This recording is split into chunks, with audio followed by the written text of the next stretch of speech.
Hello, everyone. Welcome to the Black Farming Conference. As everybody kind of gets settled into the room, we're going to take a few minutes. I'm going to give you some information here as well. All right, we've got all 57 people started.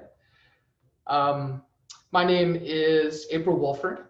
I'm the Director of Alumni Relations at Antioch College and a technical consultant for the conference. It's my pleasure to welcome you to this event, and I think you'll look forward to you'll really enjoy the programming that we have for you here today. I'm the Zoom host for the event, so that means I'm here to provide logistical and technical support for the speakers, the MC, and you as much as I can. If you do have technical questions, please post that in the chat, and we will do our best to help you out. Please know that we are recording this session, and at a later date, we'll have that available on Community Solutions YouTube channel for you to watch. Your microphones will be muted throughout the event this morning, but please use the chat for your questions. So as you have questions as they come up, feel free to list them in the chat, and Ariella and the other MCs will be collecting those and will answer them during the Q&A periods as they come up. Now I'm going to introduce the MC who's going to run the event for us. That's Ariella Brown. She is this year's conference committee chair and the associate director of gender equity programs and education at Antioch College. Take it away, Ariella. Thank you, April. Good morning, everyone who has joined us near and far to take part in our first Black Farming Conference here in the beautiful Miami Valley. As April indicated, my name is Ariella Brown, and I am proud to serve as this year's conference committee chair, and I will be serving as today's morning's MC. On behalf of the conference committee, we are thrilled to have you join us in what we believe will be an exceptional program. Before we begin, the planning committee would like to thank our sponsors and partners for helping us ensure this conference will truly be a success. Our top level and leading sponsors nationwide and the Ohio Farm Bureau Federation, thank you. We also would like to thank today's co-host and partner for today's events, Antioch College. We also want to thank our many supporters whom we have all listed in our virtual program booklet, which we will provide a link in the chat box. We hope you will take some time to review it, as it is filled with great resources from all of our conference sponsors and partners. Now, without further ado, I am pleased to introduce our first speaker of this morning, bringing you all a gracious welcome this morning as my fellow planning committee member and local community leader and activist, Ms. Cheryl Smith.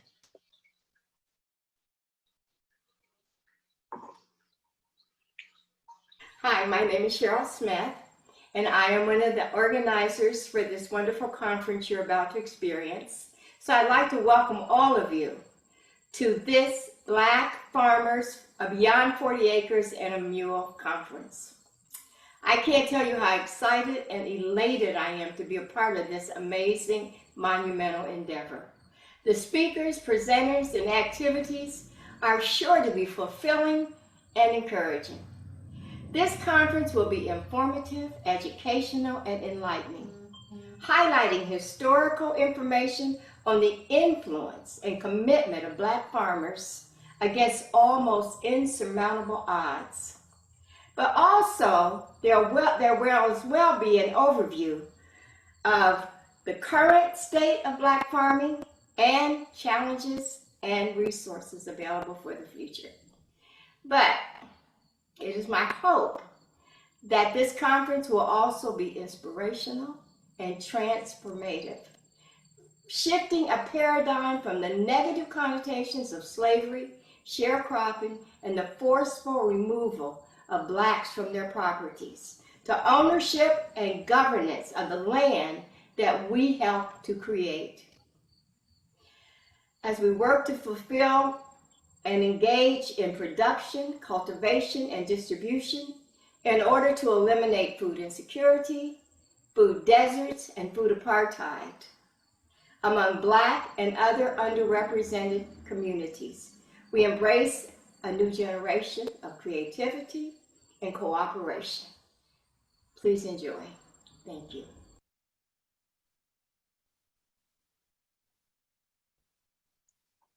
Thank you, Cheryl. For those of you who have just joined us, we want to say welcome.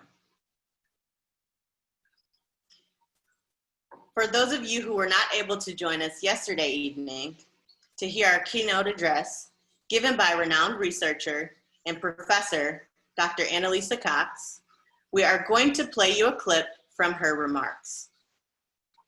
In 2018, Dr. Cox published the book, The Bone and the Sinew of the Land, America's Forgotten Black Pioneers, a work that chronicles the stories of many free Blacks who settled in the Midwest region of Ohio, Michigan, Indiana, Illinois, and Wisconsin in the early 1800s before the Civil War. Dr. Cox gave the audience a powerful history lesson of the Black pioneers that once owned thriving farming businesses.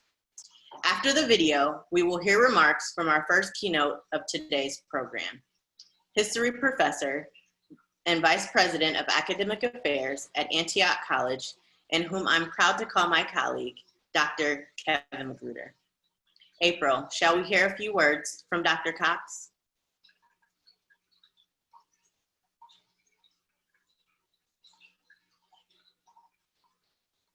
The first tillers of the land, the deep roots of African American farming in the Midwest. So I'm actually going to take us back to before the Civil War. So the Civil War starts in 1861. A whole lot of African Americans from the Midwest fight in that war to end slavery. So they're a part of that struggle. But this is all happening before that war, before the end of slavery, during a time period that a lot of historians have assumed there were very few African Americans in the Midwest and very few African American farmers. And they were moving to its rural regions, not cities. And at this time, success meant owning good land and farming it well. And African Americans did farm the land well. They came early, they picked out excellent land, and they succeeded. This is not what history books have told us.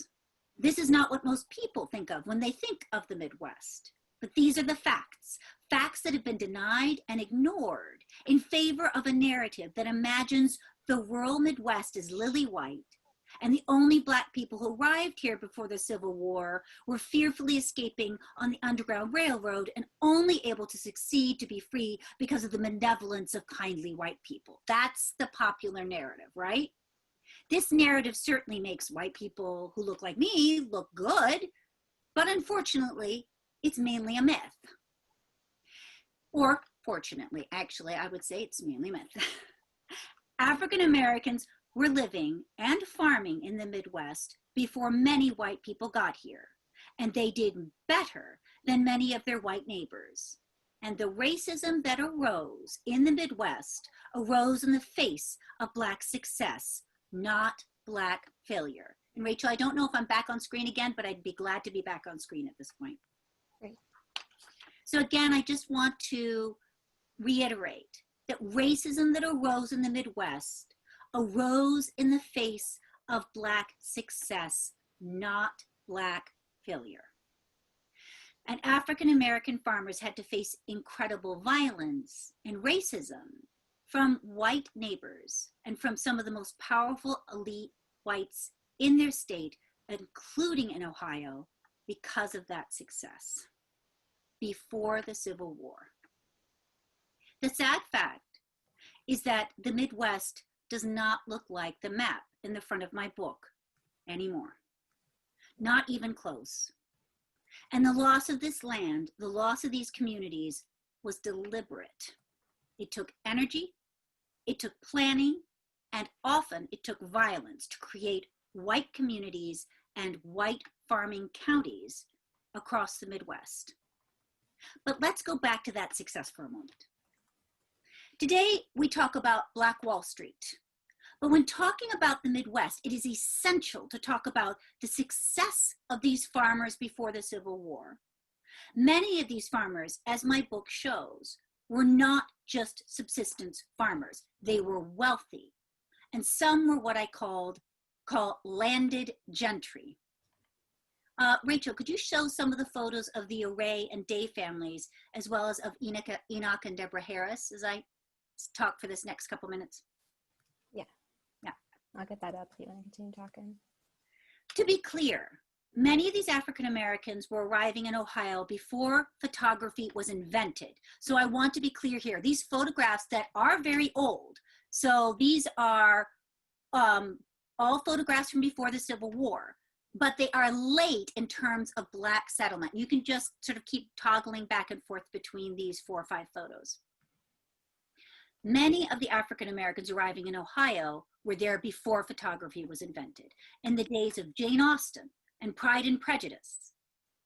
But I want you to see these images of men in silk waistcoats and women in silk dresses to give you an idea of the wealth these farmers and farms were generating. And the book, can you hold on to that? Oh, go back just a minute, Rachel. That woman with the book. There we are. And the book beside the arm of the woman in the beautiful silk dress is a sign to the viewer. She wants you to know she can read. Wow. The Array and Day families were descendants. So this is a descendant of the Array and Day families, were descendants of a Black Revolutionary War patriot soldier who came out to Michigan in the 1810s, before there was a city of Detroit, before statehood, and they became wealthy wheat farmers. And then if you could toggle to Enoch and Deborah Harris, the couple. There you go, there we go. Now that's Enoch and Deborah Harris. Enoch Harris came to the Ohio frontier before the War of 1812 and was the first settler in his Ohio township. We're talking about land deed number 1. He's not unique in this, okay? There are African-American homesteaders and pioneers who are literally, I've found the deed books, deed number 1 in their township. He fought in the War of 1812 and was given hundreds of acres of land in the Michigan Territory in exchange and thanks for his service.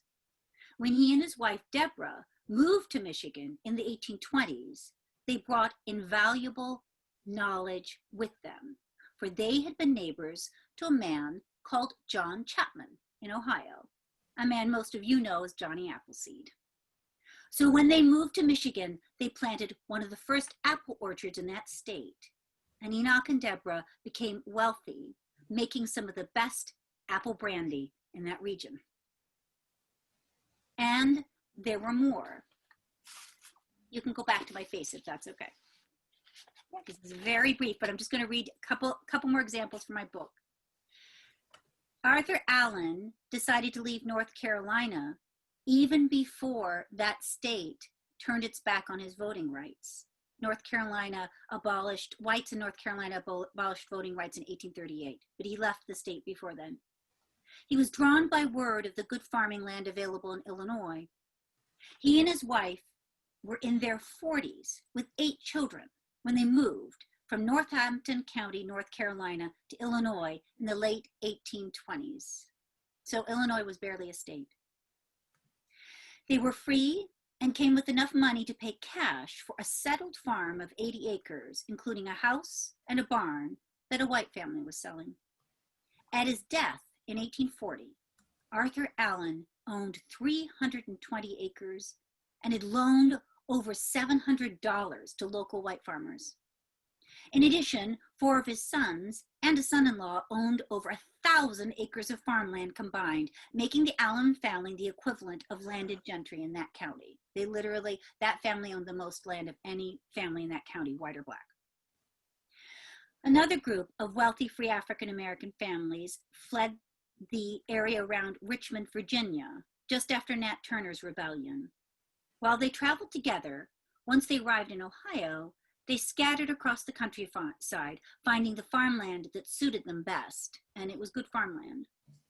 Abraham and Mary Goody Depp chose Concord Township in Delaware County, where they bought around 600 acres worth over $7,500 by 1850. This is the equivalent of millionaires, right? Their fellow pioneers, Pleasant and Catherine Litchford, bought a similar massive estate of land in the township of Perry in Franklin County. Pleasant Litchford had been born around 1789. And like Arthur Allen and many of his fellow travelers, he was approaching middle age when he and his family arrived in the old Northwest Territories. In 1850, his land was worth $8,000, making him one of the 4 wealthiest landowners of any color in his Ohio township. So, what did it mean to succeed as a farmer before the Civil War in the Midwest? Well, ground meant rights. It meant when you first came there that you could vote when you first came there. So in 1787, when the Northwest Territorial Ordinance was written, the word white is not included in that ordinance. That means that there are equal rights for all the people who settle there. And if you owned 50 acres of land and you were male, you could vote regardless of the color of your skin. And African Americans did come and did buy land and did vote across this whole region. This was really our nation's first civil rights movement. African Americans had fought, they had struggled to create this country, and they had fought for equal rights, and they were getting them in this region. This is right before the War of 1812, before the Civil War. Propertied Black men were voting in the Midwest. So if you had land, you could vote. It meant citizenship.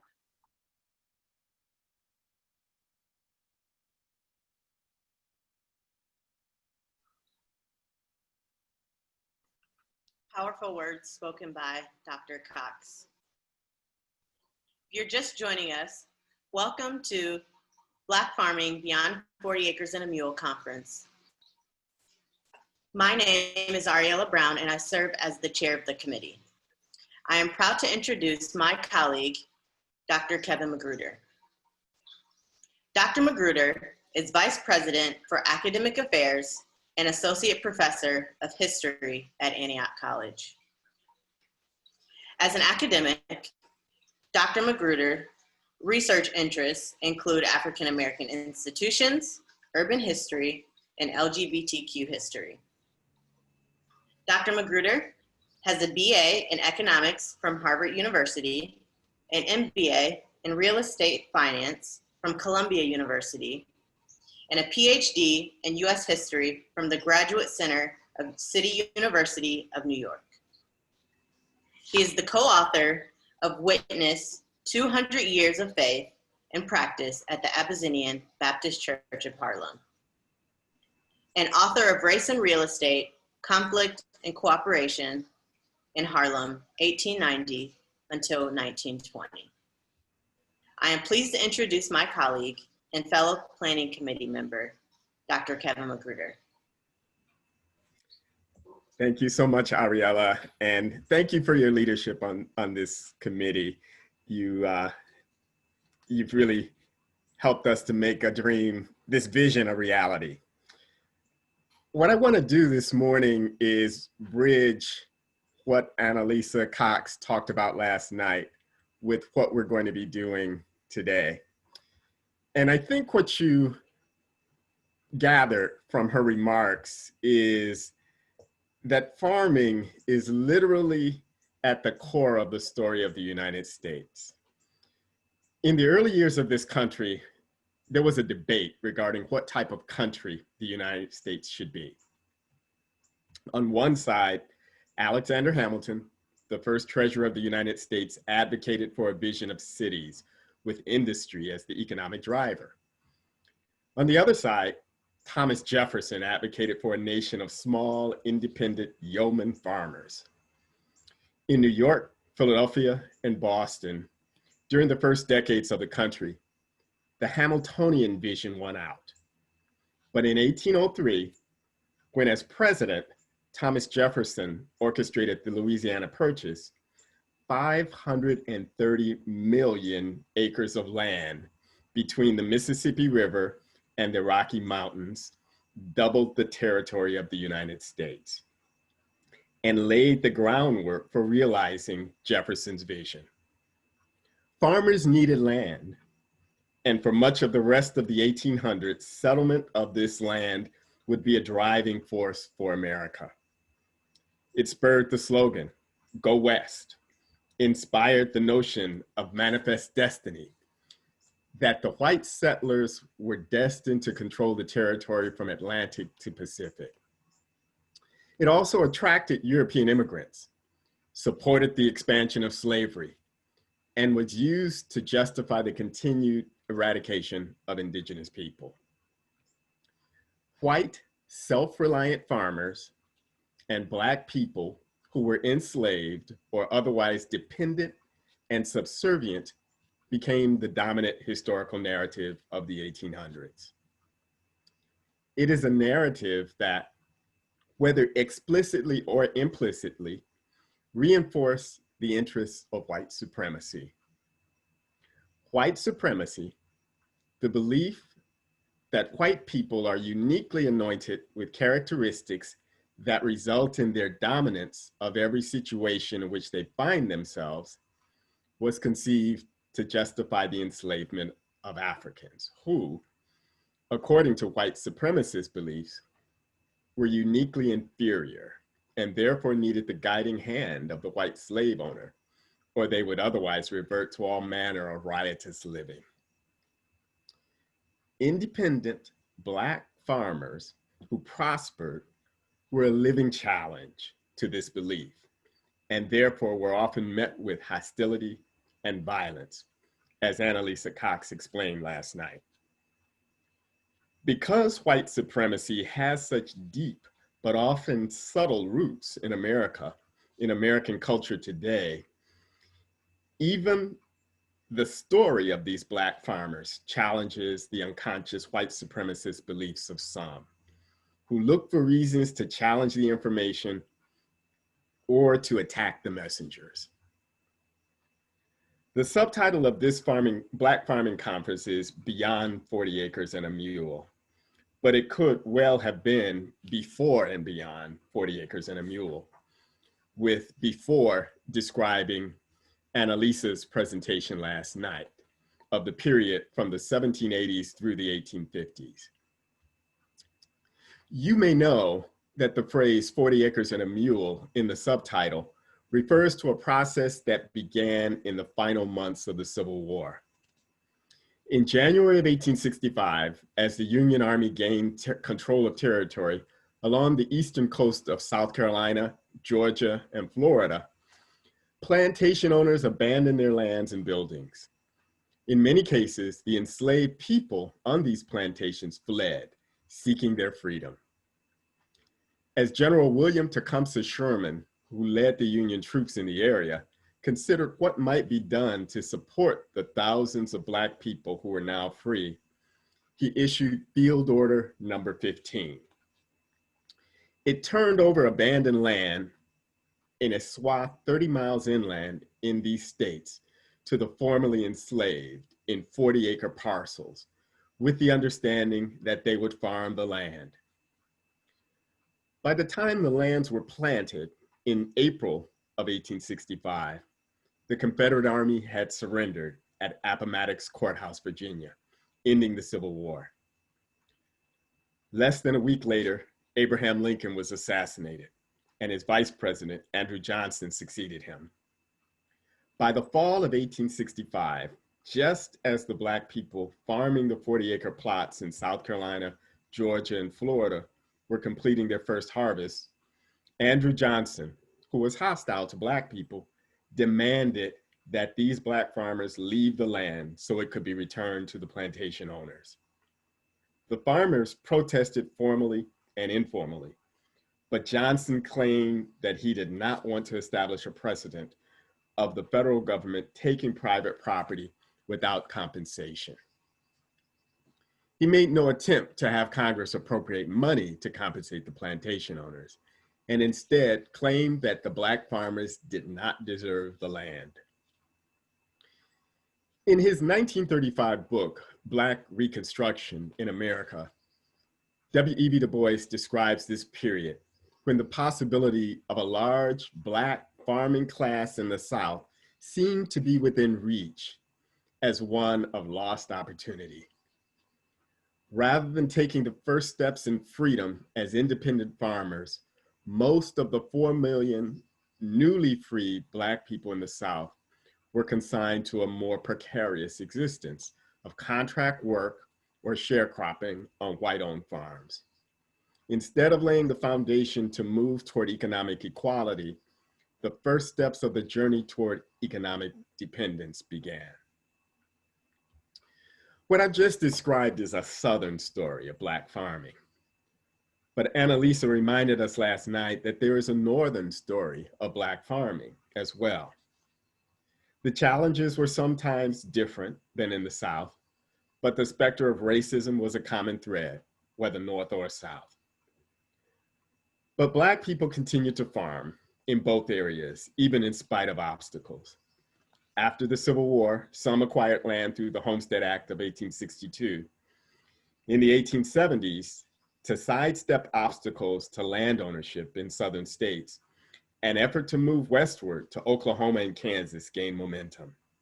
Calling themselves Exodusters, combining the name for the biblical story of the Jews being led out of Egypt by Moses with their understanding that they were moving to an area that was more arid in climate, thousands moved west, and in some cases formed all Black towns. In northern areas, like Yellow Springs, Ohio, where I live, Black people were able to purchase farmland and establish churches and other community institutions. To provide a broader view of the state of Black farming as it progressed in the 20th century, here is a table from the USDA report, Black Farmers in America, 1865 through 2000. And it provides statistics on the number of farmers, Black and white, from 1900 to 1997. And so Rachel, if you could put up that table.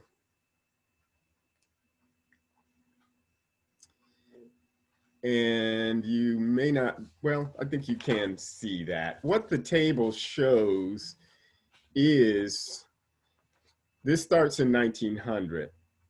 So it's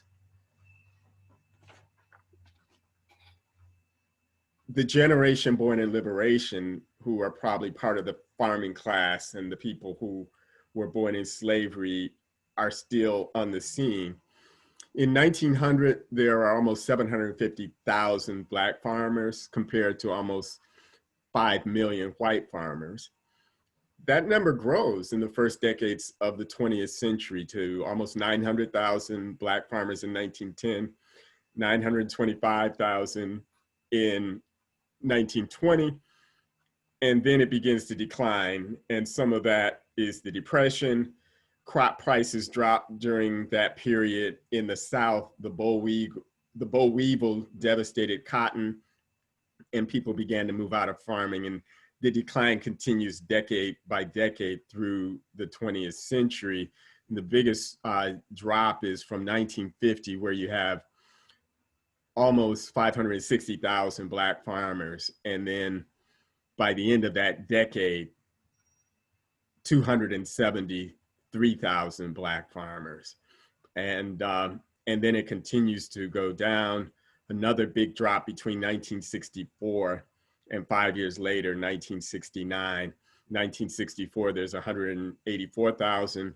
1969, 87,000. And it continues to drop through 1997, where you have 18,451 Black farmers. I didn't have a chance, or wasn't able to find something that brings this numbers to the present, but I suspect that decline is continuing, and I think we'll be hearing about that from some of the presenters today. So Rachel, you can take that down. My move to Yellow Springs 8 years ago, a community of 3,700 people surrounded by farms, revived an interest I have in my own family's farming history. And it inspired my discussions with Susan Jennings, the executive director of Community Solutions, regarding the possibility of helping to organize a conference on Black farming. I know more about the farming history on my father's side of the family. And this is a picture of my father's maternal grandparents, Albert Robert Coleman and Betty Green Lee. And I hadn't really planned to use pictures, but then when I saw the pictures of Annalisa Cox, I think you see they're on a trajectory that by this time, photography is fairly well along, but it's still an event when you have your picture taken. And my great-grandparents represent that. Their daughter, Albert Robert Coleman and Betty Green Lee Coleman, they were born in Alabama in the 1860s. Their daughter, my grandmother, Dora Lee Coleman Magruder, when I was speaking with her in the 1980s, she told me that her father was known as King Cotton because he was such a proficient farmer. My grandmother was a school teacher, and she also noted, and this is a quote, she said that my great-grandfather read with comprehension, and she said it that way, enunciating her words. And then she went on to list the magazines he subscribed to. And so Rachel, you can take that down. My father's paternal grandfather, Charles Magruder Jr., was born in 1857, the year that the Supreme Court ruled in its Dred Scott decision that Black people, whether enslaved or free, were not citizens of the United States. In 1891, Charles Magruder Jr. purchased approximately 300 acres of land in Hale County, Alabama, where he and his wife, Emmeline Riddle Magruder, raised 6 sons and 2 daughters. My grandmother remembered the elder Magruders having a large house and many horses.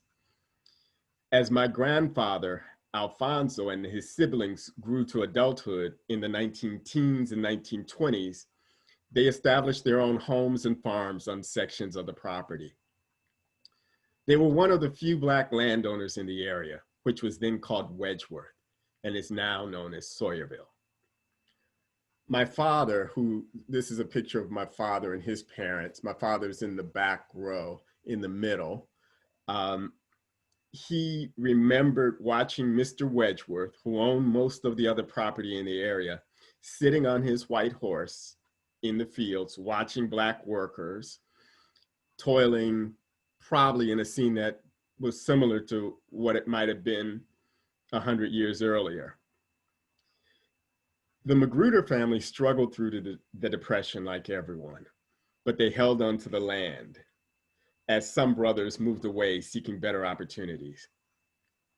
In the 1940s, my parents made the decision to move near Birmingham, eventually settling in Fairfield, where my grandfather, Alfonso, worked in a U.S. steel factory and my grandmother taught school.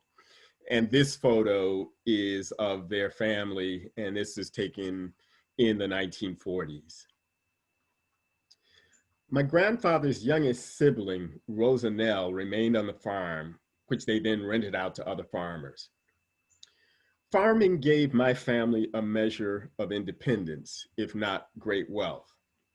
My father and his siblings all graduated from college, something not that common for African Americans in the 1940s and 50s. Today's presentations will consider the opportunities available and the challenges facing Black farmers today. We began this conference on yesterday evening with a historical overview because, as Abraham Lincoln said, we can't escape history.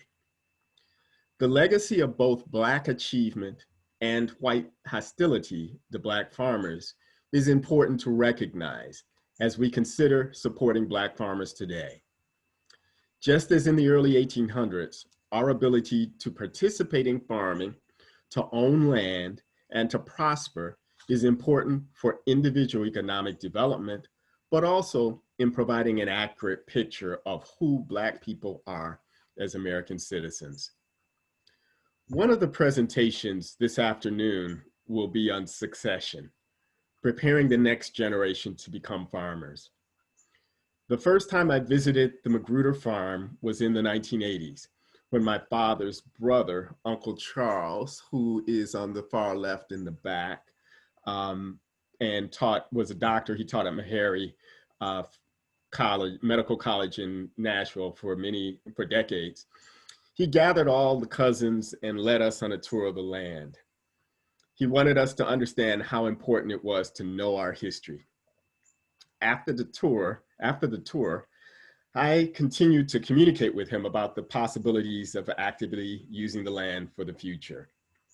In 1988, at the semi-annual Magruder family reunion, which that year was held in Dallas, I presented a brief proposal to establish a family corporation to operate the farm. I had met with an attorney for advice. I had an MBA in real estate finance from Columbia. But while the family listened intently, the proposal was tabled.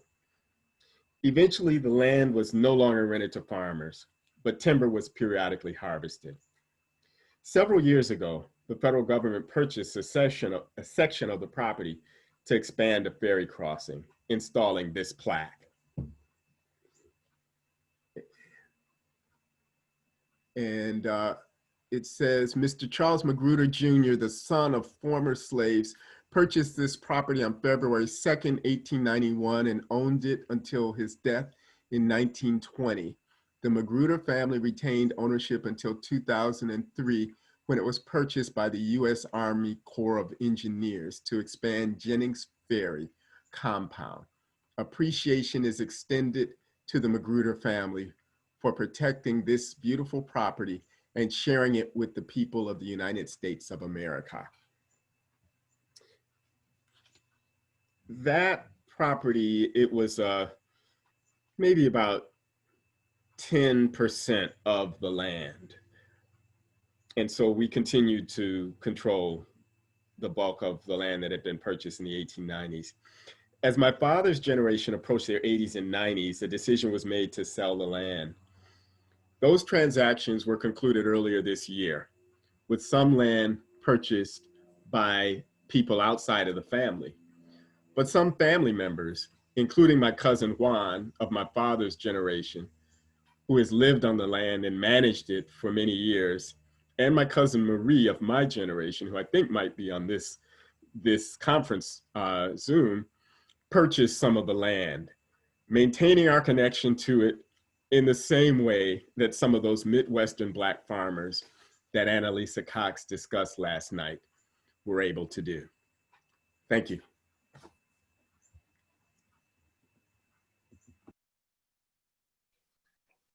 Thank you, Dr. Magruder. So we only have about a minute, so I don't know if you want to take a question or two. Sure. Okay.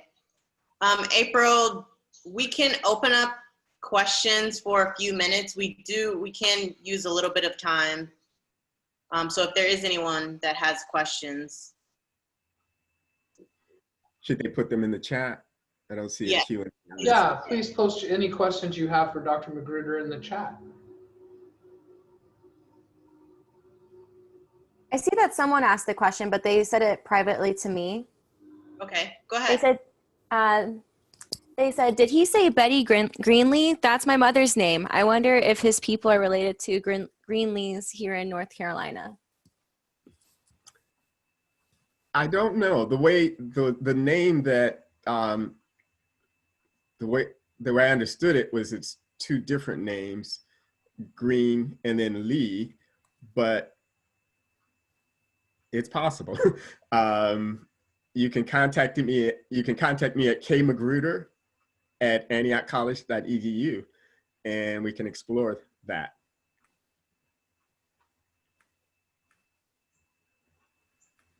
Okay. The question is, what happened with your proposal for your family land?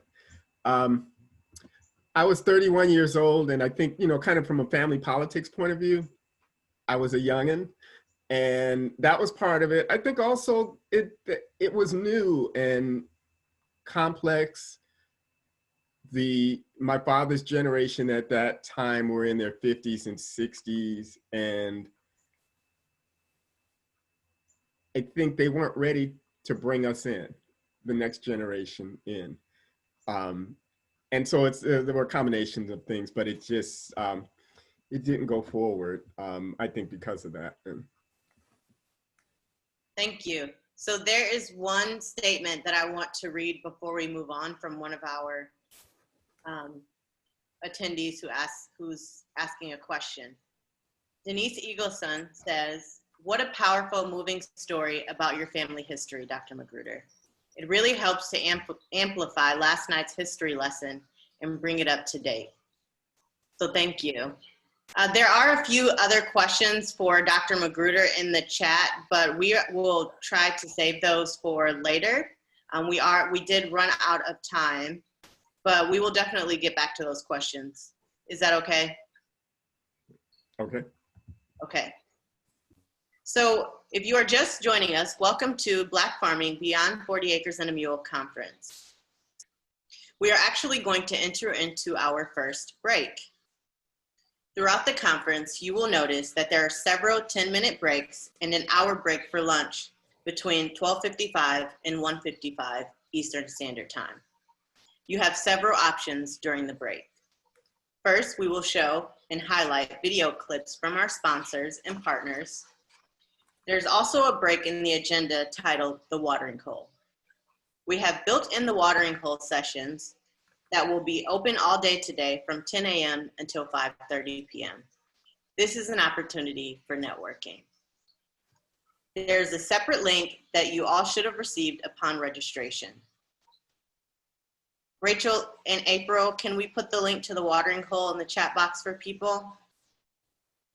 Yeah, I posted that in there a moment ago. Many of you visited the watering hole on your way to this meeting. So you've been there, you're familiar with Matt, the host, so feel free to go back and visit again. Thank you. The Watering Hole Breakout Room is a space to network and continue the conversation with your fellow attendees. We hope you will take advantage of this space as we have over 500 registrants today. The breakout room will also be monitored by one of our Zoom hosts who can assist with any technical issues as well as ensure we're all being respectful of one another. Thank you, and we will see you after the break. Rachel? Okay.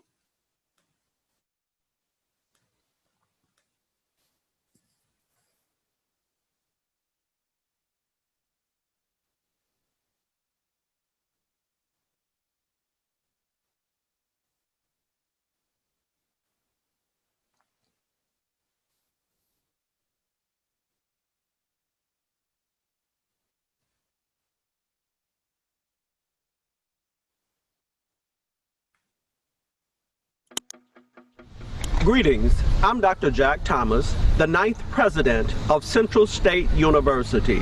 I'm standing today in front of one of the most historic buildings here at Central State University, which houses the 1890 Land Grant Extension Services here at the university. I am excited to welcome each of you to the 2020 Black Farming Conference. We have people registered from all over the country gathering to discuss the history of black farming and the present and future urban and rural farming in the state of Ohio. As a young man growing up in Lowndes County, Alabama, between Selma and Montgomery, Alabama, I grew up on a family farm. My parents were small farmers, and my father still lives on the farm. So being with you today and participating in your program takes me back home to my humble beginnings. I want to share with you that Central State University is part of your family, and our Extension Service will work with you in finding solutions to problems. As you know, the average age of farmers in the United States is 58, which means that we need to develop and train a new generation of farmers. There's even a greater disparity when we look at the average age of black farmers in the United States. This is why at Central State University, through the 2018 Farm Bill, we received $2.2 million to provide scholarships for many students in Ohio who want to study agriculture or related field of study. This scholarship, $60,000 for 4 years, gives opportunity to the next generation of black farmers. Conferences like this can help us identify and understand the challenges and opportunities farmers may have. We at Central State University are here to partner with you and find solutions and leverage those opportunities. We have a new extension service and are bringing experienced human capital on board to help in 4 signature areas. 1, 4-H youth development. 2, agriculture and natural resources. 3, family and consumer sciences. And 4, community and economic development.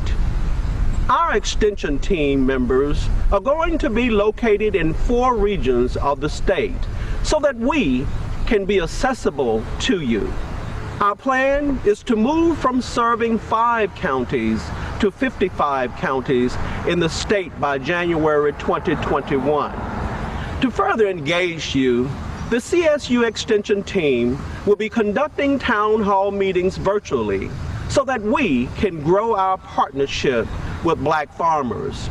Our extension activities are in conjunction with the Ohio State University's Cooperative Extension Service, and we will work and support each other to build a stronger Ohio together. Again, I welcome you to the 2020 Black Farming Conference, and I hope you have a meaningful experience.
Welcome back, everyone.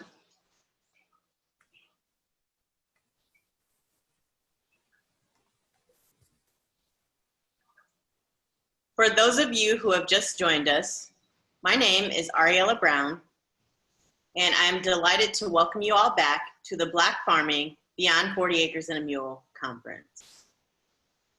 I am delighted to introduce our next speaker, whom I have known over the years working together on the Cleveland Seasonal High Tunnel Initiative, which started with a collaboration between Congresswoman Marcia Fudge, my former boss, and Natural Resources Conservation Services. Mr. Cosby became the state conservationist of United States Department of Agriculture, Natural Resources Conservation Service in Ohio in May 2005.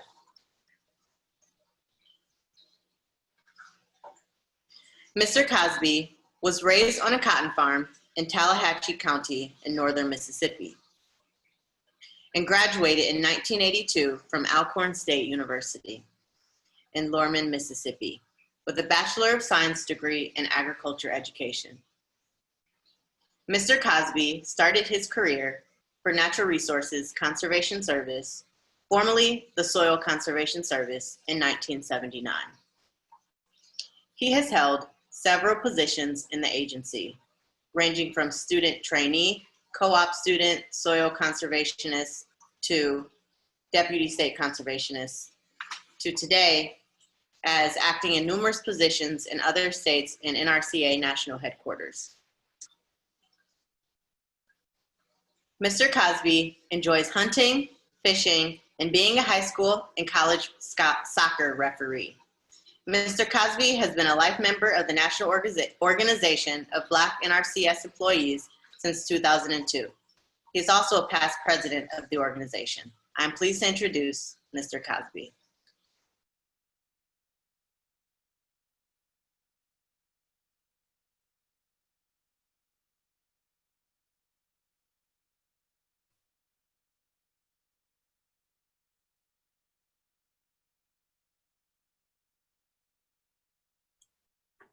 Good morning, everyone, and thank you for the opportunity to be here.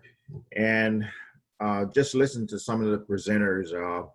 I will tell you, it brings back a lot of memory for me. Just a little history about myself and my family. I'm from Mississippi, but my forefathers were enslaved in South Carolina, and they moved to Mississippi. My grandfather, and they've all been named George. My great-grandfather named George, my grandfather named George, and my dad named George. So we've had a history of George Cosby's in the family. But my grandfather was able to acquire land in the early 1900s. I still own that farm. And then my father, when he left the military in 1946, World War II, he was able to acquire land, and I still have that farm. So it's kind of a rich history, tradition. Foremost, I am a farm kid. I grew up, and this conference title, Beyond 40 Acres and a Mule, I lived that, because that's how my father and I and my brothers farmed. We farmed with mules when I was a young child. And I'll never forget that, and having to get up in the morning and go out and find those critters and try to get them ready to go to the field. And then we would farm with them all day. And then in the early 1950s, my dad was able to purchase a tractor, but we kept farming with the mules. So it brings back a lot of memories for me. But I want to get into this presentation and talk a little bit about some of our urban work here in Ohio. So next slide, please.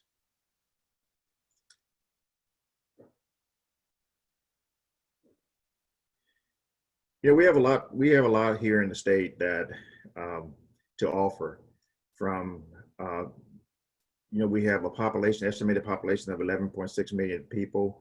We have nearly 14 million acres of farmland, and this ranges from small gardens and small plots in cities to some farmers that are farming up to 10,000 acres in the state. The thing that's unique about Ohio is that we're so fragmented and we have such a huge population. We're a very urban state. unlike some of our other states that don't have as many folks out there. And so they're able to have these 400 and 500 acres of land. But here we're fragmented, and about, it seems like everywhere you drive, there's a house, and people are living there. And a lot of people are trying to leave the city and move out to the countryside. But Ohio is unique because of our unique landscape. Next slide, please. We have a number of urban problems here in the state. As most of you know, we have 7 cities in this state that have over 1 million people that reside in them. And so access to land and food sometimes becomes a challenge. You know, right now, one out of 7 Ohioans are food insecure, and that is a problem. And you know, from kids having food in the summertime, I know that a lot of high schools now are packing backpacks and sending food home with children. A lot of times, if kids don't go to school, they can't eat, and that's right now, that's pretty serious, especially in the middle of a pandemic when some kids are doing things virtually at home. How are they eating? I know some of the schools are packing lunch. I know in my hometown in Mississippi, kids are home, but they're going in and packing lunches and putting them on the school bus, and they take those lunches out to the bus stops, and kids are able to still get that meal. And they also take those backpacks to them on the weekend. So that should be a major concern right now, is how are our children eating? And another concern is how are our adults eating? Because right now, one out of 7 Ohioans are food insecure. Ohio is 38th nationally for food security, and that number is astounding. You know, we got to do better, and I think we will get better. And that's one of the reasons that this urban project is so important. Poverty and earning a living wage are some of the root causes. I think most of us know that during the Great Migration in the 60s, where a lot of our Black folks moved from the South, moved from farming, they migrated to a lot of the cities looking for a better living, and a lot of them went into the steel mills, went into a lot of the factories. And a lot of those things in those cities now are not there anymore. So how are those folks living, and what's happening there? And complicating that more is the literacy factor, health, and the opioid epidemic. Ohio is in the middle of a huge opioid epidemic. Next slide, please.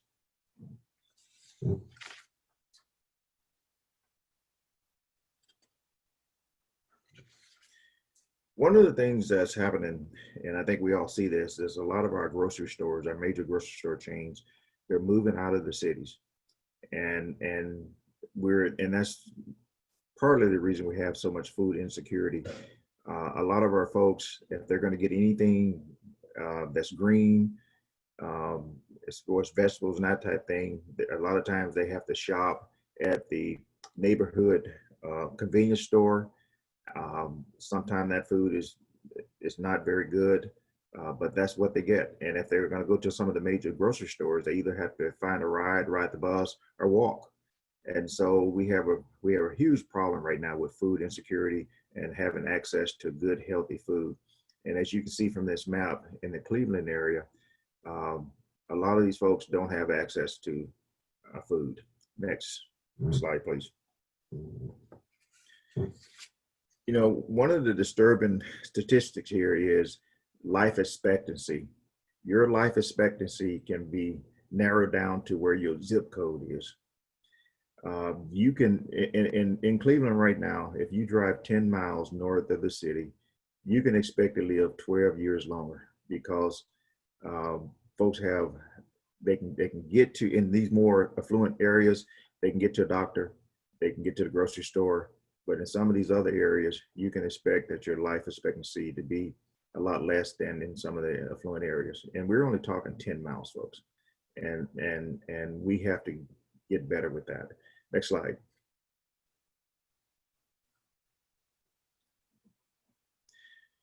As I talked about earlier, the Congresswoman Marcia Fudge, if you have not met her or heard her speak, you should do that. She's all in her congressional district, which is District 11, Congressional District 11. She cares about her constituents. She listens to them, and she knows some of the problems that her constituents are having, from healthcare to food and some of those type things. And so when her and I and some of the staff met back in 2012, we brainstormed to talk about how can she help her folks? How can she make quality of life a lot better for her constituents there? And I know that Ariella was there at the time on her staff. A guy by the name of John Harrison was there. We worked very hard to try to figure that out. And one of the things we come up with, what about growing food inside? Extending the growing season, because as you know, if you're from Cleveland, you only got 2 or 3 months of good weather up there, and then the rest of it you're in the snow. Well, I think it's more than that, but weather can be difficult there, especially in the winter. And so we started talking about farming inside, and we started talking about these hoop houses. And at the time, my administrator chief was named Dave White, Mayor Jackson, and everyone bought into this concept that we should look at farming. And we also had a lot of help from our headquarters staff, the outreach team there in headquarters, coming out to help us. And so we had a very good team to start talking about how do we do this. And the gentleman on the screen, his name, Mr. Avon Standard, was our first hoop house in the city of Cleveland and in the 11th Congressional District. And as you can see, this man was very passionate. These fruits and vegetables that he raised, anyone that came by, he would give that food away. He was very proud of that. And to this day, that hoop house is still there. And I haven't talked to Mr. Standard recently, but I know he's very proud of what he accomplished there. Next slide, please. One of the things when you're trying to build a successful program is the partners that you create. And we've created a lot of partnerships in Cleveland. We've met with a lot of people, and we've had great progress. And that is the key in some of these communities, is the partnerships you create. A lot of times when you walk in some of these communities and you say you're from the government, people get a little bit nervous and wonder why you're there. And so, you have to build partnership with others that live in the community, that love their community, and try to figure out how do you strengthen that. And so through partnerships and the people in the city, I think we've been very successful in helping with this. Next slide, please. One of the things we talked about is how do we impact change? As I talked about a minute ago, we involve key stakeholders, Farm Service Agency, Federation of Southern Cooperatives. I want to talk, and I know that the Federation is going to have a presentation pretty soon, but I want to talk about their organization. As I mentioned earlier, when you walk into some of these places and say you're here to help, people are pretty skeptical about what you're there for and why you're there. And so you have to have great grassroots organization. And I knew that the Federation of Southern Cooperatives out of Atlanta, Georgia was one of those type of organizations. So I contacted them. We had a lot of conversations. So we were able to get them to move into Cleveland. And the key to this whole program, I think, was hiring local folks that lived in the community to help. And people knew them and people trusted them. And that's how we were able to get our foot in the door to talk to folks. From filling out forms to sharing banking information, social security numbers, and all those type things. People get a little nervous when you start asking those kind of questions, but when their neighbors are the ones that are helping them fill out these forms and do this work, I think that changed the whole landscape for us. And I think we got a better foothold. So I really, really thank the Federation of Southern Cooperatives. I know they're going to be on the agenda here pretty soon. Other partners were soil and water conservation districts. There are 2,500 soil and water conservation districts out there across the country. They were very instrumental. There is one there on the ground in Cleveland, in Cuyahoga County, and they were very instrumental in helping us also. The universities play a major role in this, the extension programs. Central State University was very key. Ohio State University was very key. And because most of these folks have been removed from the land for so long, they're trying to figure out, okay, how do I start this? How do I do this garden? And a lot of, the grandparents that are dying off, and there's no one there to talk about how to do this. So the educational piece of this was very important, from people understanding when to plant, what to plant, um, when to harvest, how to can, how to preserve. I know there was a lot of classes on those type things. And so the educational piece was very important. Then we had other partners like 4-H, Middle Ohio Food Bank. They had some local programs there in Cleveland that people could be a part of. One of the other thing is helping people get eligible for some of these programs. At USDA, we go through eligibilities to see if you qualify for a lot of the programs that we offer. And the Federation was very helpful in helping us do that. Farm Service Agency was very helpful. They established some office hours up in Cuyahoga County. And so everybody pulling together to work on this made this very successful. One of the other things that happens in a lot of these urban areas is who owns this land? Is it someone's backyard?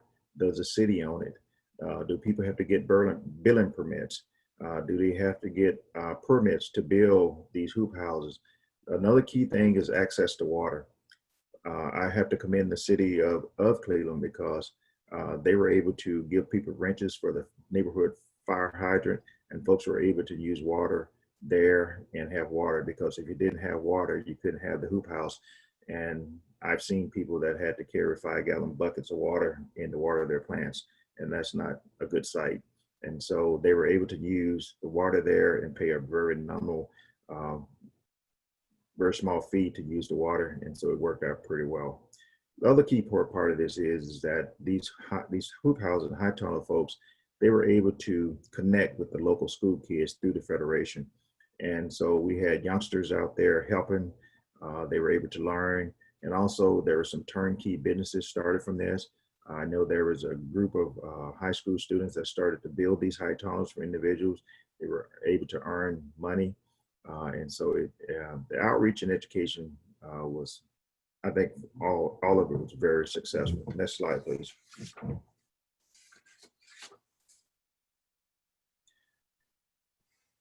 And then when, here at USDA, we had to change the way we operated. We had to hire some folks, and the picture there, the gentleman to the left, his name is Al Noward. He was our first urban specialist there in the city of Cleveland. We have a district conservationist. Her name is Lynette Herman, who's also there. And now we have Al decided that after years of working, he decided to retire. So we have a new urban specialist. His name is Arthur Hawkins, who's there in the city.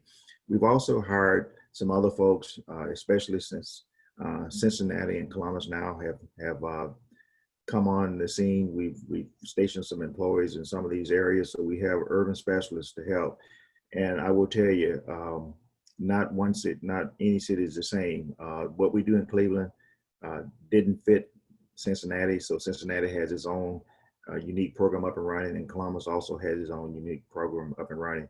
So we've been pretty successful in these three cities. And I want to give a shout out to Akron also, because Akron and Cleveland are right there together. And I saw Reverend Wallace on the phone. I know he'll break my leg if I don't give Akron a shout out. So Reverend Wallace, I did good today. But we hire some employees and we have them out there, and they're there to provide that great technical assistance, and also talk about some of the financial things that we offer through NRCS. Next slide, please.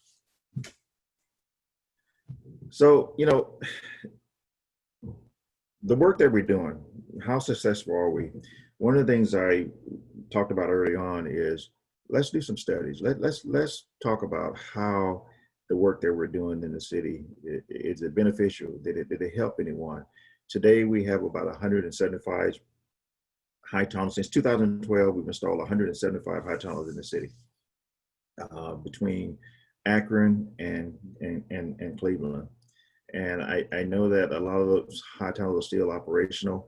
One of the things we have a young man that built one. He's actually putting himself through college from what he's selling in this high tunnel. We have a lot of churches that are doing this. We have individuals that are doing these.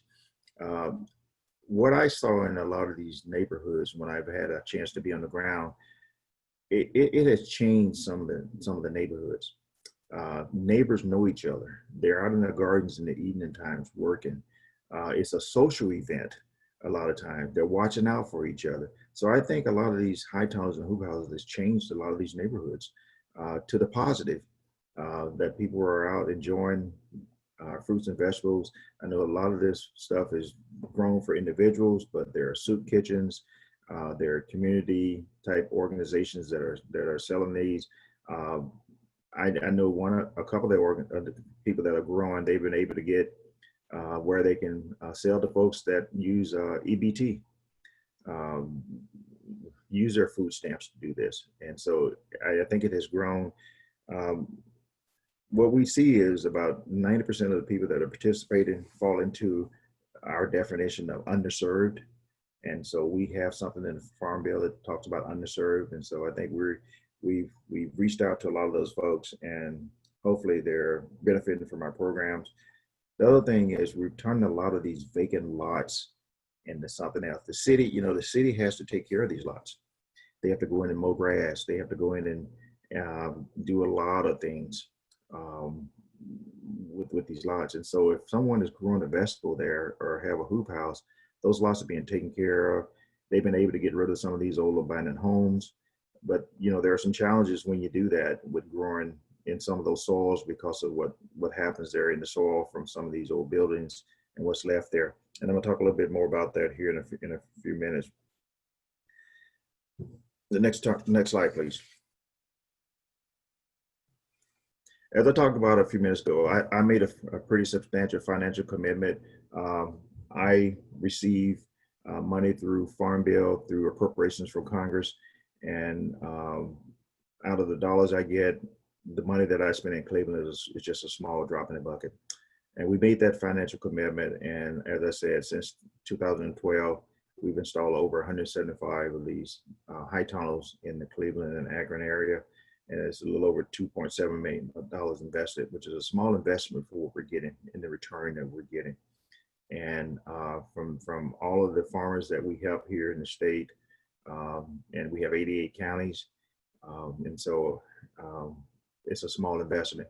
And I know we talked a few minutes ago about Black land ownership. We have less than 200 Black farmers in this state. And they're spread out across the state, and we have that information. And that's why, folks, another thing, that's why the census is so important. We're having trouble right now with people filling out the census. The US Census is taken every 10 years, but their agriculture census is taken every 5, and we're doing that right now. So I would encourage you, anytime you have an opportunity, to tell people to fill that census out, because the census help develop a lot of these farm bills and a lot of these programs that we offer, because if we don't know you're there, the programs don't get built. So the census is very important. Please fill out the census. And if you come in contact anybody, please have them do that. They should have received it in the mail, or they can go online and do that. As I stated, the US Census is every 10 years, and the Census of Agriculture is every 5. Next slide, please. Partnerships, and we talked about that a few minutes ago. It created a real diverse partnership, from city leaders to community leaders, to organizations, to universities. The picture you see on the left there, one of the things is we started one of the first urban initiatives in the country here in Ohio, with the help of the outreach team in Washington, D.C., Mr. Ron Harris as director, and Ms. Vivian Dixon, who was on the ground with us here in the state. We had a very diverse team. As you see, that picture on the left there are all of the 52 directors of NRCS across the country. We brought them in to look at what we were doing here in Ohio, and you will be amazed at what has happened across this country in a lot of these states. We also opened our state up, and we've had visitors from all over the country come in to look and see how we're doing this, a lot of the staff from NRCS. And so just recently, just yesterday, I had a state call me, and we walked through what we're doing here, because a lot of states are trying to do a lot of these things. The other thing is the youth opportunities, creating 4-H clubs, and creating opportunities for our youth. You know, they don't have to sit inside and play the video games. I have grandkids, and you know, the first thing they do is when they get up, they want to get on the video game. No, let's go out in the garden. Let's go pick some tomatoes. Let's go pick some beans. Let's figure out how this works. And so it expands a lot of youth opportunities. And the key thing here is that we need to explain to our youth, if you go into agriculture, if you decide you want to career in agriculture, it's not pulling a cotton sack and picking cottons anymore. Agriculture is a vast opportunity. There's a lot of different things out there that we have to offer, and we need more children coming into agriculture. As we recruit every year for our agency, as you might know from some of the numbers, we've lost a lot of our farm kids. We don't have as many farm kids coming in anymore. So we're trying to train people on just the basic of agriculture when they come into our agency. Local production, your food's not trucked in. You can grow it right there. You know where it's grown.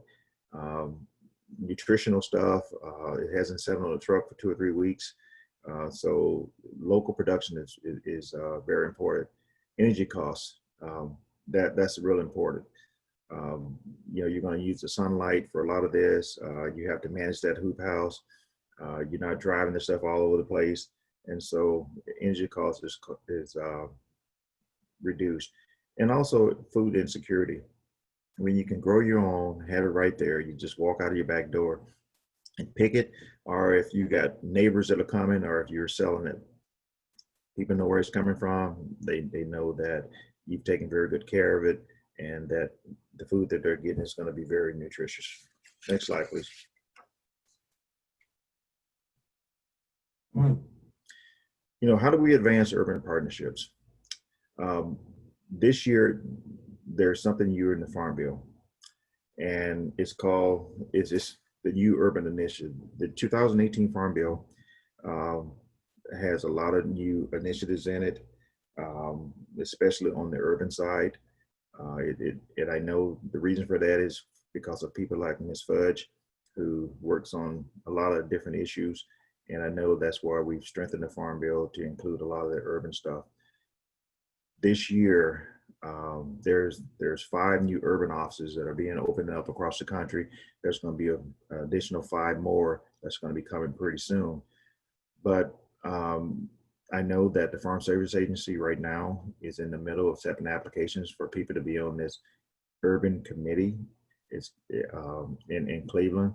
There will be, and you can see there's one in Cleveland, one in Albuquerque, Philadelphia, Portland, and Richmond. We're going to start opening these offices up in these urban centers and start offering a lot of our USDA programs through those offices. It will have its own governing body, which is called a county committee.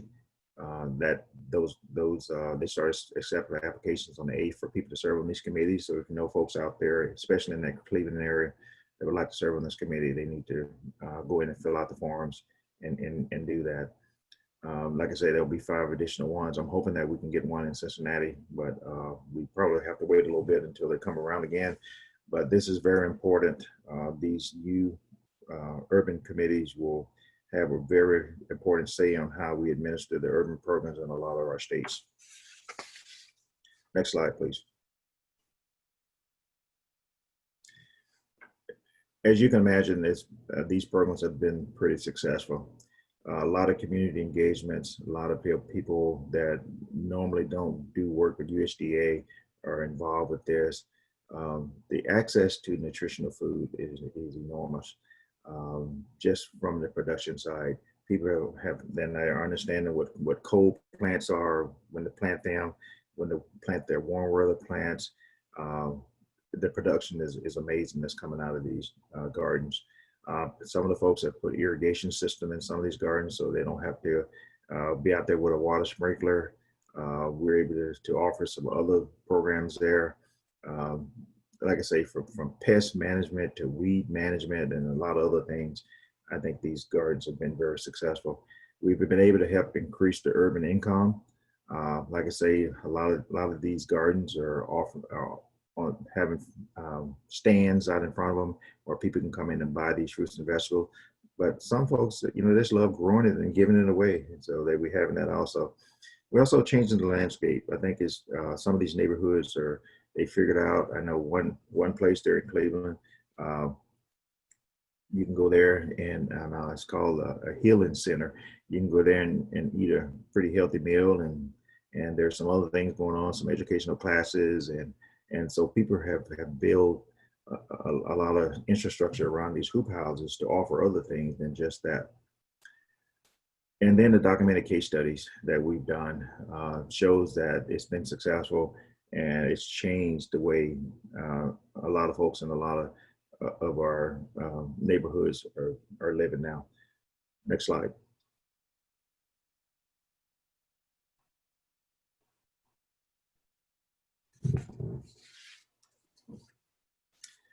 With that, I want to show a video of what's happening in Cleveland, and it talks about a lot of things that I've just shared with you.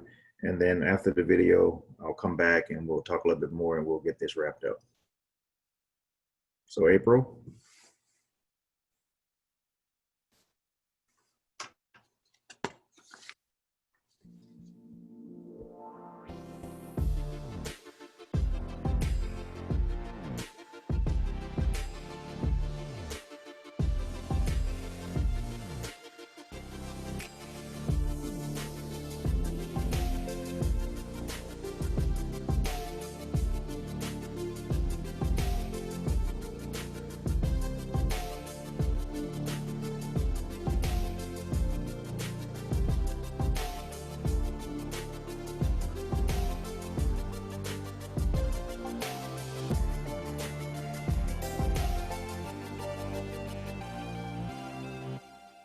When folks come to Cleveland, they think about LeBron James and the Cleveland Cavaliers and the playoffs.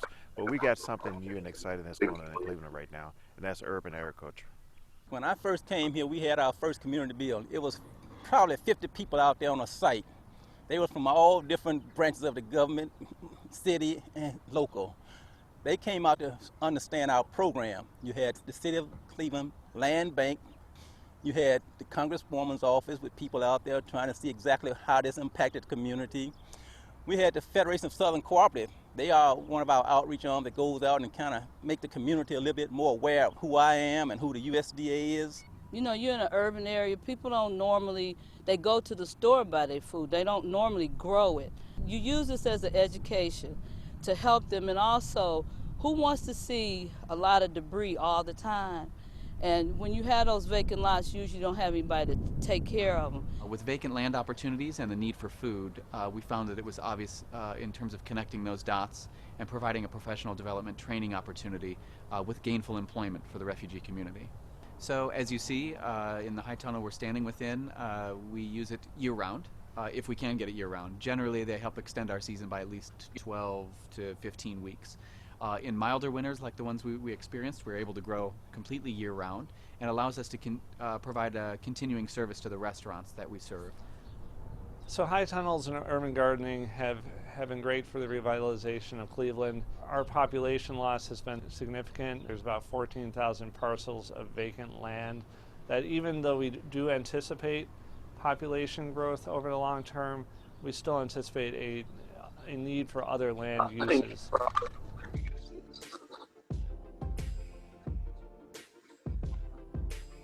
The USDA and NRCS has been a good relationship up until this point. We've did some amazing things. They've been very helpful, very supportive. Just having the high tunnels allowed us to grow year-round, which really fit into our mission as an organization. When I first got him, he had one high tunnel. Now he got 3 high tunnels, and he made it into a working farm, and it's a market for him and his family. And he's actually got educational for kids to come out there and experience working with bees. It was just a learning process with these high tunnels, and it's being in this northern climate, zone 6, it can get as low as 20 to 30 degrees. So what we want to do is stabilize the temperature within our high tunnels, and with this geothermal heating and cooling system, what it will allow us to do is to keep it at a 40-degree temperature year round, no matter how cold it is outside.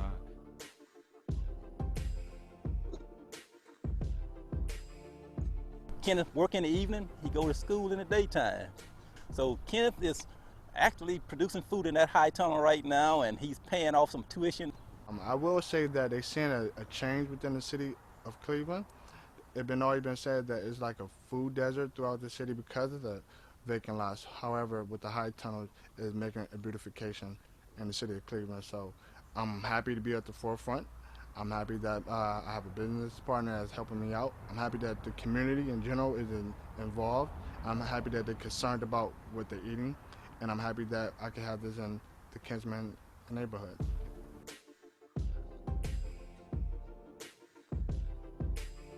Jeanette's getting ready to put up another high tunnel. They are all the largest sizes we have, which is 2160 or 30 by 72 square feet, producing enough food to market and sell. And to expand, she's trying to sell it to some of our local restaurants right now. So she's going to be big time in the community. Our first year the high tunnel was up, there was a lot of rock throwing. And I became friends with the kids. And I talk to them, I say hello, and my favorite thing is to ask them what their favorite vegetable is. And I like to give out, I grow lunchbox peppers, and I like to give them a few of those. And then surprisingly, sometimes someone will say a beet, so I gotta run and dig a beet up really quick, because what kid likes beets? The other partners that we have bring up a lot to the table, but that initial piece of believability is because people have hands-on, minds-on kinds of activities. And I'm very grateful for the USDA for putting all that process together. I will say to you that they're going to be surprised because we're coming back. And so some other things we want to do around the educational issues, agribusiness. So we intend to be here a long time and make things happen. When I go out and see young people, the elderly people, all involved in a process where it's making your community more involved, it creates a deep feeling of joy in your heart.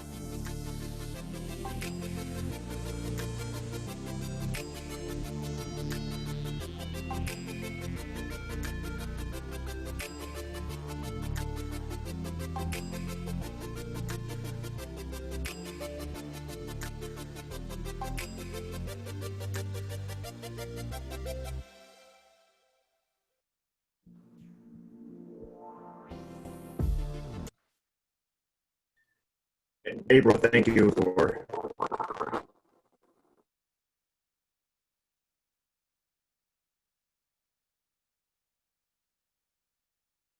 we'll try to get it updated because LeBron James has taken his talent somewhere else. He's not with us in Cleveland anymore. So we'll have to find out who our next superstar is, and we'll start do our next video. But I want to conclude here. Like I say, we've had folks from Puerto Rico, from all over the country come in and talk about urban agriculture and how to get it started. And no one size fit all. You have to do a lot of work in those communities to figure out, how best USDA or some of these programs will fit. And I think that's something that we've uniquely done here in Ohio. We've worked in a lot of our major cities and tried to decide how to do that. And like I say, no size fit all. The other thing is start those community engagements. Talk to those local community folks. How can USDA help? And there's a USDA office in almost every county in this country. But just go in and talk to those folks and say, hey, we want to learn more about this. We want to start working on stuff like this. It's been life-changing for a lot of our folks here in a lot of these communities. They're able to grow their own food. They're able to help their communities. And so that's been, like I say, it's been life-changing. The other thing I would say is that if you want more information, there's a USDA website called farmers.gov. You could find a lot more information there. You can contact my staff. I have a lot of staff folks on today.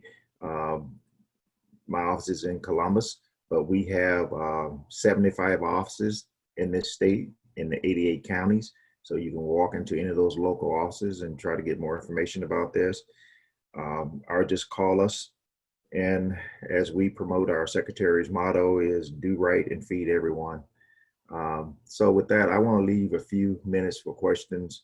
And this is my first time doing this virtually. I've been all over the country talking about this, and the first time we've done it virtually. So I want to thank the organizing committee for doing this. I think it's great. You folks have done a wonderful job. Next time when you do this, hopefully real soon, I want to talk a little bit more about the history of farming in some of these Black communities, especially in my home state of Mississippi, and how the demographics have changed.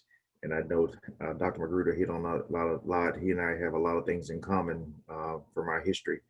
And so that you know, I'm young and I farm with a mule.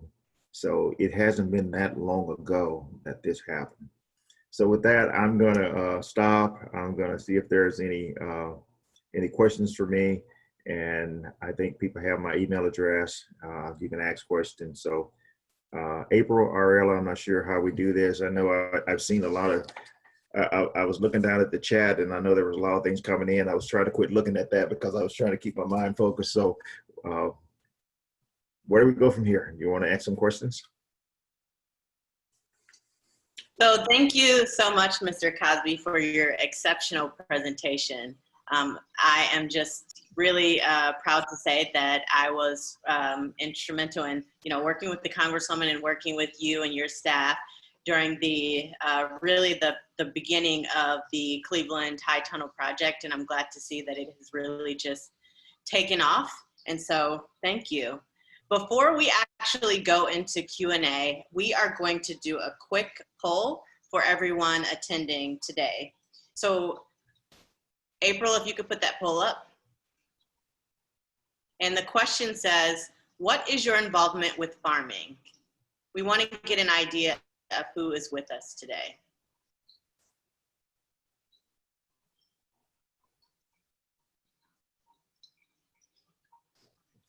We'll give you another few seconds to answer.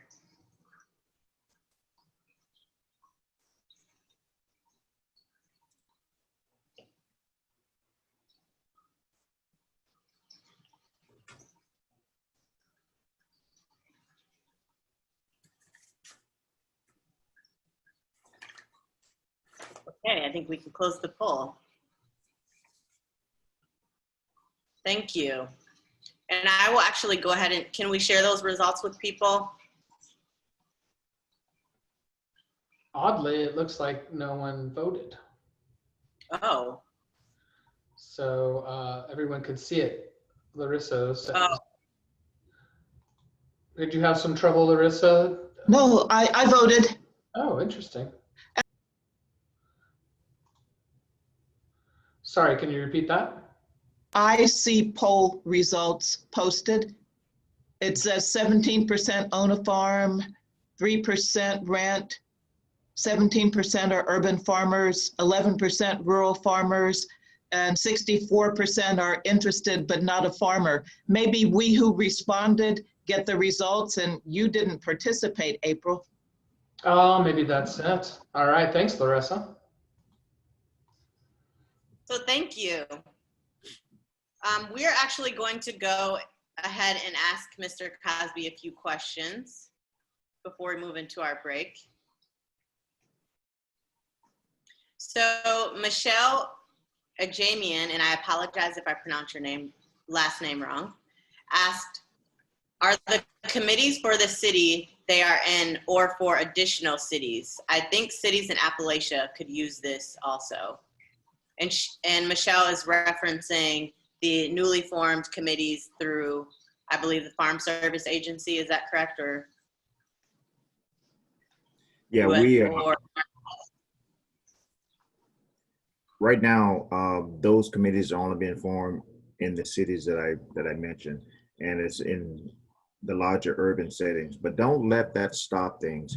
We have county committees in all the counties around the state. We're just talking about the 11th congressional district right now, but that hopefully in the future there'll be more. But if the folks down in Appalachia are in Southern Ohio are interested, we have offices in all those counties. All they need to do is walk in and we can service those applications. The big thing here is getting eligible for USDA programs. There are some hoops you have to jump through. Everybody knows that there's paperwork go along with this stuff. And so there's hoops to jump through, but our staff out there, they're willing and able to help do that, to get people qualified for these USDA benefits.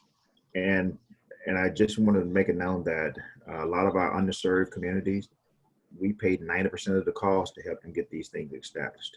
90%. Thank you. So the next question is the USDA video available online? Yes, it is. You can, folks can reach out to a couple of folks. I think they might be on the call today. One is to Tricia Davis, who runs my partnership side of the house. And also, I think Mishi might be on today, my public affairs specialist, Michi Riley. So if people want to send me emails, my email address is terry.cosby@usda.gov, or any of my staff, we can get you the link to the video. Thank you. So there is a question from Sherry Chen, who asks, are there urban and rural cooperative connections in Cleveland food systems? And I think, Ariella, I think you know that one probably better than I do, but yes, there are. And the Federation, I know Terrence is going to be talking a little bit maybe about some of the things that have started, but yes, there are. And the beauty of some of this is that a lot of the grocery stores or some of the places don't want to buy from individuals. They need bulk. And so that's where a lot of these community organizations come in, and they get together and they combine with each other, and they're able to sell in bulk to places like Sam's or the Walmarts or the Krogers and some of those type things. Individuals, they just don't want individuals walking in. And I know my son works for the Kroger Corporation, and I know they do a lot with folks that can band together and sell in groups. And I know Terrence is going to talk about it. But yes, they are in Cleveland. Okay, I can also add to that there is an organization called Evergreen Cooperatives, which is a large cooperative in the city of Cleveland. One of the cooperatives that operates under Evergreen is called Green City Growers, and they grow over 5 heads of lettuce, and they do actually sell to various grocery stores throughout the city and country. But there's various initiatives that are happening in Cleveland. As Terry kind of mentioned in his presentation, there's a huge push in urban agriculture, especially in Cleveland. And so there's a lot of urban growers that have really figured out a way to make it work. Another great example would be the Ridall Project. They're actually working really closely with Central State University. And so if there is an opportunity for you to come to Cleveland, I would definitely see if you can visit the Ridall Project and stop by Green City Growers. So Ann Patella asks, what is the difference between a high tunnel and a hoop house? Well, there is no difference. It's all one structure. As Al talked about, different people call it different things. Some people call them greenhouses, some call them high tunnels. But here in Ohio, we pay on a maximum size structure of 70 by 32, I believe. The cost of those are around $9,000, and the federal government will pay up to 90% of that cost. And the beauty of the program in Cleveland is that some of the banks and different things stepped up and paid that other 10%. So the folks in Cleveland were actually getting these hoop houses at zero cost. Now, but whoever, just like anything else, whoever signs up for that hoop house is going to get a 1099 at the end of the year. Even though you didn't pay for it, it's going to be income. So, those are some of the things we teach when we have our classes. But the definition are pretty much all the same: greenhouse, hoop house, tunnel barns, all the same. Okay, and the final question before we go into break is, who would be best to contact for a field trip to Cleveland? As I said, Patricia Davis is on today. Also, Arthur, we call him AJ, would be our person on the ground, our Lynette Harmon, our district conservationist. And somewhere maybe we can put those people's contact information up on one of your posts somewhere, and people can contact them. We do have tours around the year for people that are coming in. I know I have a lot of dignitaries come in that want to see what's going on up there. And so we're mimicking a lot of the things in Cincinnati and in Columbus. And so we're very excited about our urban stuff, but I can't forget production agriculture either, because we have a lot of other land uses in this state. So it all fits together. Just remember, it all fits together. Whether you grow on 1/10 of an acre or 5,000 acres, you're a farmer, and what you do is important, and USDA is there to assist. And Ariella, that's all I have. Thank you. Thank you so much. We really appreciate your time today. So we are going to go into our break. And again, if you are just joining us, welcome. My name is Ariella Brown, and I serve as the chair of this committee and this conference. Before we move on to the break, I just want you all to know that we are actually having a watering hole all day from 10 until 5:30. So there have been a lot of great questions in the chat, and this is really an opportunity for networking. So we strongly encourage you all to please go to the watering hole. It's a separate Zoom link that is going to be posted throughout the day in the chat box. So if you do want to further communication with individuals that have attended virtually, we highly, highly encourage that. So thank you all. Finally, I want to mention the virtual program. We really want you to obtain the resources that are available that we have gathered from our partners and sponsors. And it's just a really great opportunity for you to review some additional resources. So thank you for your time, and we will be back in 10 minutes. Thank you.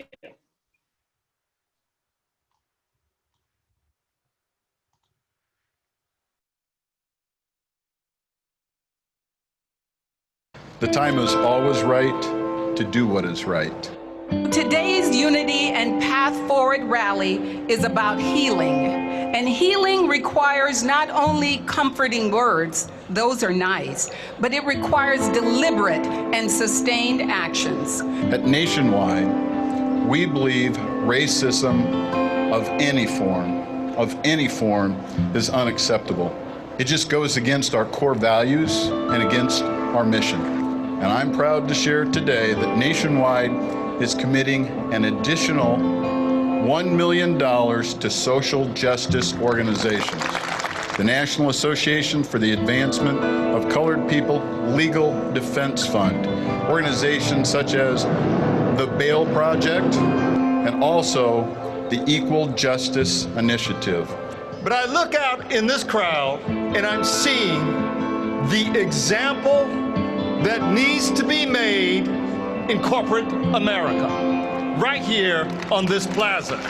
The cure to racism is in us. So in the morning when you get up and you look in the mirror, you must ask yourself, what will I do today to embrace the moral values of equality? Actions speak louder than words.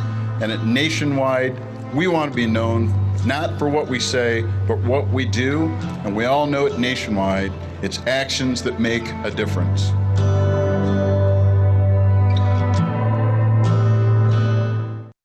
The time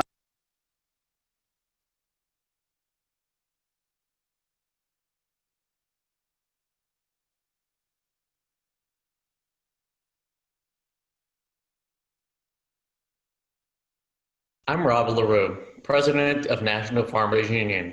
And here at National Farmers Union, our goal is to ensure the economic viability of family farms and ranches That is why our programs and resources are structured to equip farmers with the right tools to run a successful operation. One of those resources is our Farm Business Toolbox, which helps farmers identify their operations' strengths and weaknesses and improve their business proficiency.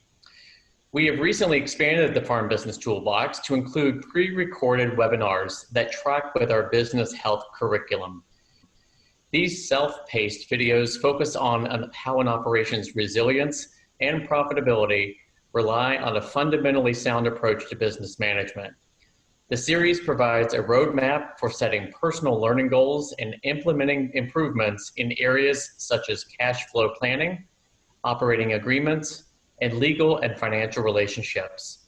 To learn more, visit nfu.org/toolbox.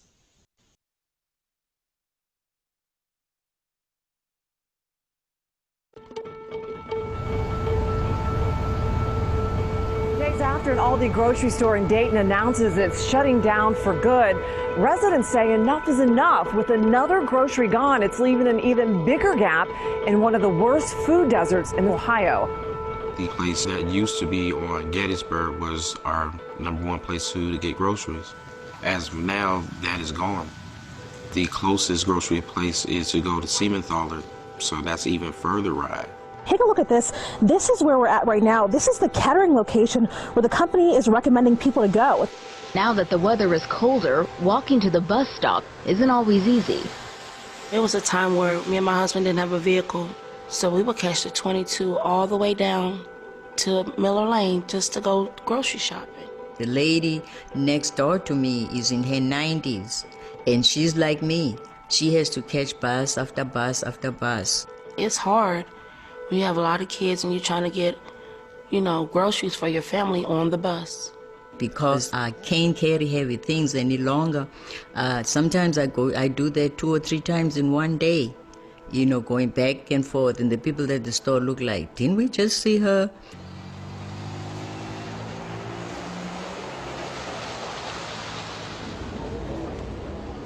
Dayton is actually a food desert.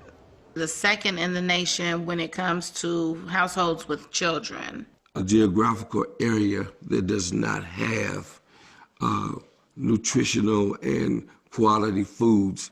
I love Dayton, and Dayton made me who I am, and like groceries, that access is a basic human need. Just fresh vegetables and good food. Nothing that fast food doesn't cut it all the time. As a healthcare provider, I have a population of patients that can only access food at the Family Dollar.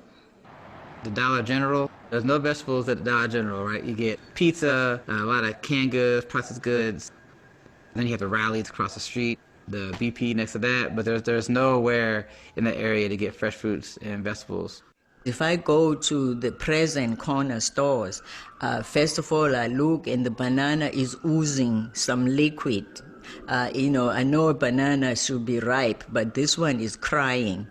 I see how people are dependent on these corner stores and dollar stores. It just really makes me upset.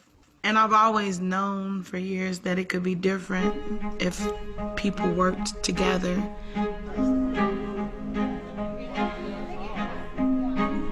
The community, that's what I love the most about it. It's something that we literally share together. Each person shares a part of decision making, they share a part of the ownership, they share a part of the development. Organic produce and vegetables and maybe local grown meat. Everybody together under the umbrella of food, but we are fed by many things. Gym City is going to be owned and will always be owned by the people. The people who work there, the people who come there. That's health for a community. That excites me. When you have a piece of something, you're going to give your all to it. So if your name is on something, you're going to make sure it's right.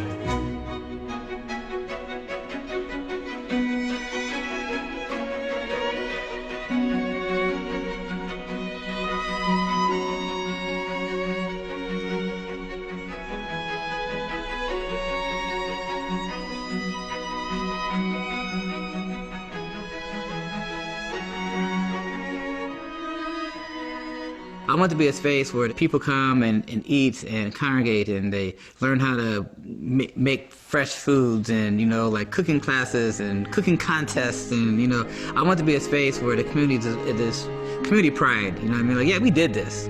I love it. It's my city, and I want to see it grow. And you walk into something positive, and just the opportunity that wow, this is ours. This is Dayton. It makes my heart smile. It's really changed my life. Like, it's given me a new sense of purpose. When it's yours, you're going to make sure that you teach your children, you teach your neighbors. It will be a generation to come.